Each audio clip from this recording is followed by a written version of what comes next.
নমস্কার বন্ধুরা, সবাই কেমন আছো? আশা করি সবাই খুব ভালো আছো। আমি শ্রীলেখা চলে এসেছি আরও একটা গরম গরম রেসিপি নিয়ে। আজকে তোমাদের করে দেখাবো চকলেট কুকিজ। প্রথমেই আমি বাটারটাকে মেল্ট করে নিলাম। এরপর দিচ্ছি ময়দাটাকে ভালো করে একটু মিশিয়ে নিচ্ছি।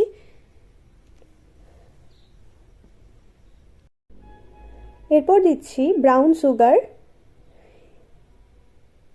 দিচ্ছি অল্প পরিমাণ দুধ, ভালো করে মিশিয়ে নিচ্ছি সমস্ত উপকরণগুলোকে। দেন অ্যাড করছি কোকো পাউডার।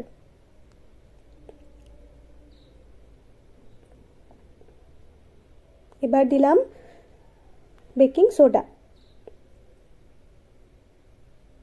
ভালো করে মিশিয়ে নেব আবার। এবার দিলাম ভ্যানিলা এসেন্স। অ্যাড করছি চকো চিপস।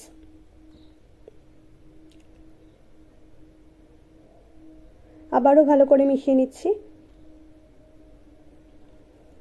এরপর একটা বাটার পেপারে ছোট্ট ছোট্ট করে গোল করে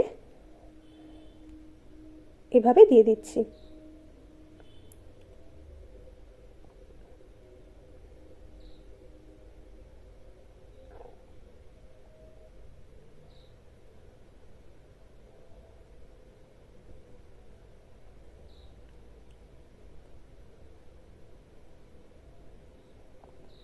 এরপর ওপর থেকে আবারও কিছু চকো চিপস দিয়ে দিচ্ছি।